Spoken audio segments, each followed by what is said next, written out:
اے لطیفہ عرض کیا ہے حضرت سیدنا عمرو بزاز رحمت اللہ تعالی علیہ فرماتے ہیں ایک بار جمعۃ المبارک کے روز میں حضور غوث اعظم علیہ رحمت اللہ الاکرم کے ساتھ جامع مسجد کی طرف جا رہا تھا. میرے دل میں خیال آیا کہ حیرت ہے، جب بھی میں مرشد کے ساتھ جمعہ کو مسجد کی طرف آتا ہوں تو سلام و مصافحہ کرنے والوں کی بھیڑ بھاڑ کے سبب گزرنا مشکل ہو جاتا ہے، مگر آج کوئی نظر تک اٹھا کر نہیں دیکھتا. میرے دل میں اس خیال کا آنا تھا کہ حضور غوث اعظم علیہ رحمت اللہ الاکرم میری طرف دیکھ کر مسکرائے، اور بس پھر کیا تھا، لوگ لپک لپک کر مصافحہ کرنے کے لیے آنے لگے، کہانی دست بوسیاں شروع ہو گئیں، یہاں تک کہ میرے اور میرے پیر و مرشد کے درمیان ایک ہجوم حائل ہو گیا. میرے دل میں آیا کہ اس سے تو وہی حالت بہتر تھی کہ میں تنہا تھا تو قرب کے مزے تھے. دل میں یہ خیال آتے ہی آپ رحمت اللہ تعالی علیہ نے مجھ سے فرمایا، اے عمر، تم ہی تو ہجوم کے طلبگار تھے، تم جانتے نہیں کہ لوگوں کے دل میری مٹھی میں ہیں، اگر چاہوں تو اپنی طرف مائل کر لوں اور چاہوں تو دور کر دوں. آپ کو پتہ ہے یہ بڑی مشہور حدیث ہے بخاری اور مسلم دونوں میں، سیدنا اسامہ ابن زید سے متعلق. ایک جنگ کے دوران کافر سے مڑ بھیڑ کے دوران جب وہ کافر ان کی تلوار کے نیچے آیا تو اس نے کلمہ پڑھ دیا، لیکن انہوں نے پھر بھی اسے قتل کر دیا. بعد میں قلق تھا، نبی علیہ السلام کی خدمت میں حاضر ہوئے کہ یا رسول اللہ اس طرح لڑائی ہوئی، وہ میری تلوار کے نیچے آیا، کلمہ پڑھ دیا، پھر بھی میں نے اسے قتل کر دیا. تو نبی علیہ السلام فرمایا تو نے اسے کیوں قتل کیا؟ کہ یا رسول اللہ اس نے اوپر سے کلمہ پڑھا تھا، ڈر کی وجہ سے، اندروں وہ کافر تھی. ہو سکتا ہے یہ بات ٹھیک بھی ہو، ہم بھی یہی ججمنٹ کرتے، لیکن نبی علیہ السلام نے فرمایا کیا تو نے اس کا دل چیر لیا تھا؟ تو صحابہ نے تو نہیں کہا یا رسول اللہ کہ اولیاء اللہ دل کا حال جان لیتے ہیں تو ہم تو اولیاء کے امام ہیں. جی میں نے دل چیر لیا تھا. اور جو کہہ رہا تھا اس کو بھی پتا تھا میں کیا کہہ رہا ہوں، کہ کوئی نہیں دل چیر سکتا، صرف نبی کو وحی کی تائید حاصل ہوتی ہے.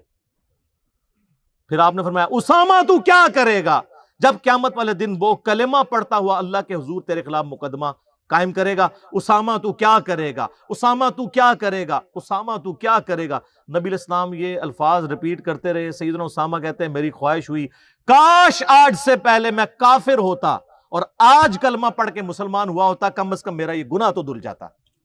ہوئے ہوئے، اسامہ ابن زید عام بندہ نہیں. صحیح بخاری میں حدیث ہے کہ نبی علیہ السلام زانوں پہ ایک طرف حسن ابن علی کو بٹھاتے تھے تو دوسرے طرف اسامہ ابن زید کو، حضور کے بچوں کی مانت، پوتا حضور کا صلی اللہ علیہ وآلہ وسلم. بڑے بڑے صحابہ غصے کی حالت میں نبی علیہ السلام کو اپروچ نہیں کرتے تھے تو اسامہ ابن زید سے سفارش کرواتے تھے. وہ جو بخاری مسلم میں حدیث ہے جب فاطمہ نامی عورت کی چوری کا مقدمہ آیا اور نبی علیہ السلام کو سفارش کی گئی، وہ بھی اسامہ کے ذریعے کی گئی تھی، لیکن حضور نے ادھر بھی لحاظ نہیں کیا. آپ نے فرمایا تم لوگ مجھے سفارشیں کرواتے ہو، اللہ کی قسم تم سے اگلے لوگ اس لیے تباہ و برباد ہوئے، ان کے اشرافیہ کے لیے الگ قانون ہوتے تھے اور عام لوگوں کے لیے الگ. اللہ کی قسم اگر میری بیٹی فاطمہ بھی چوری کرتی میں اس کے بھی ہاتھ کٹوا دیتا. مجھے اپروچ کرتے ہو تم. یہ ہے اسامہ ابن زید. اور اب ذرا مجھے بتائیں جو کہتے ہیں جی بزرگ دلوں کے حال جان لیتے ہیں، کہتے ہیں تم جانتے نہیں کہ لوگوں کے دل میری مٹھی میں ہیں، اگر چاہوں تو اپنی طرف مائل کر لوں اور چاہوں تو دور کر دوں. آپ رائے ونڈ چلے جائیں، آپ ملتان شریف چلے جائیں، کسی بھی شریف جگہ پہ چلے جائیں تو مرید وہ ڈر ڈر کے بیٹھے ہوتے ہیں جی بزرگ دل کا حال جان لیتے ہیں. میں نے کہا نا، پرانیاں گلاں، پرانے فرقے، پرانے بزرگ. ہوں تو انہاں دی برسیاں بھی ہو چکی ہیں نا، 1000 سالہ برسیاں. جو جتنا پرانا ہے وہ اتنی برسی ہو چکی ہے.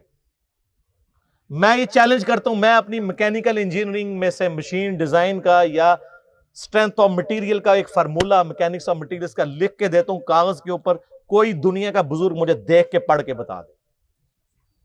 ہاں اگر وقت کا پیغمبر ہو وہ پڑھ کے بتا سکتا ہے کیونکہ اسے وحی کی تائید حاصل ہوگی. نبی علیہ السلام کو کئی مواقع کے اوپر آپ کو پتا ہے کافروں نے سوال کیے ہیں، نبی علیہ السلام کو نہیں پتا تھا، اللہ نے صورتیں نازل کر کے جواب سکھا دیے. قصہ موسیٰ اور خضر سکھایا، حضرت یوسف علیہ السلام کی بایوگرافی سکھائی، ذوالقرنین بادشاہ سے متعلق سکھایا سورۃ الکہف میں. وہ ایک دیوبندی مولانا بیٹھا ہوا ہے کوئی مجہول قسم کا، اور وہ اپنے آپ کو کہتا ہے میں مفتی اعظم امریکہ ہوں. اس نے میرے جواب میں ریکارڈ کرایا، اس نے دیکھو کتنا گستاخ ہوا ہے. وہ کہتا ہے یہ تو اللہ کے نبی کے سامنے بھی رکھو تو وہ بھی فارمولہ نہیں پڑھ سکتے.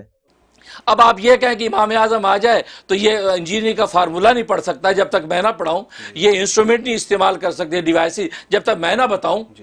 تو پھر آپ کا آئنسٹائن بھی آ جائے، نیوٹن بھی آ جائے، آپ کے سارے سائنٹسٹ بھی آ جائیں، تو پھر وہ قرآن کی آیت اور نبی کے حدیث تلاوت نہیں کر سکتے. بلکہ اس سے بڑھ کے میں کہوں ان کی بے ادبی کو، اس نام نیاد انجینئر اسکالر کی بے ادبی پر میں کہوں کہ نبی بھی آ جائیں تو نبی بھی آپ کا فارمولہ نہیں پڑھ سکیں گے. تو خدا نہ خواستہ آپ نبی کی اتھینٹسٹی کو چیلنج کر رہے ہیں. آپ جس انجینئر فارمولے کی بات کر رہے ہیں نبی کے سامنے لکھ کے بتائیں، نبی پڑھ لے گا؟ لعنت ہے تیرے ایسے عقیدے کے اوپر. کلمہ پڑھ کے مسلمان ہو، بے شرم انسان. یہ میں اپنی ذات کی خاطر نہیں کہہ رہا، یہ تو حضرت عمر ہوتے تو پہلے تو اس کی وہ کرتے نا، پھر اگلی بات اس سے کرتے. نبی علیہ السلام کو تو اپنے بابے بچانے کے لیے یوز کر رہا ہے. وہ امام حنیفہ رحمہ اللہ کا وہ گناہ دھلنے والے واقعے کو ڈیفینڈ کرتے ہوئے یہ کہہ رہا تھا. نبی علیہ السلام کے پیچھے اللہ ہے. سورہ ال عمران کی آیت نمبر 179 ہے کہ اللہ کی یہ شان ہی نہیں ہے کہ کسی غیر نبی کو غیب پر مطلع کرے. وہ اپنے پیغمبروں کو غیب کے اوپر اطلاع دیتا ہے، اور تمہارا کام ہے اللہ اور اس کے پیغمبروں پہ ایمان لاؤ. بس اس حد کو کراس مت کرو. تو نبی علیہ السلام کو اگر یہ چیلنج دیا جائے وقت کے پیغمبر کو، وہ پڑھ کے سنا بھی دے گا، اس کو اللہ آنے واحد میں سب کچھ سکھا دے گا. بابوں کو اس لیے میں چیلنج کر رہا ہوں کہ تمہارا تو کہنا ہے کہ ہمارا اللہ سے تعلق ہے، اللہ کو تو آتی ہے نا انجینئرنگ، پڑھ کے بتاؤ. تم کہتے ہو ہم دلوں کے حال جانتے ہیں، ہمیں کشف القبور ہوتا ہے. وہ بھی کہانیاں. صحیح مسلم میں حدیث ہے، بخاری میں بھی اس کا کچھ حصہ ہے. ایک مدعم نامی غلام تھا نبی علیہ السلام کا، خیبر کے موقع پر نامعلوم تیر لگا، وہ شہید ہو گیا. صحابہ نے کہا سیدھا جنتی ہے. آپ فرمایا تم جنتی کہہ رہے ہو، اس نے تو مال غنیمت کی ایک چادر چرائی تھی جو آگ کی پہنا دی گئی ہے اس کے اوپر، میں دیکھ رہا ہوں.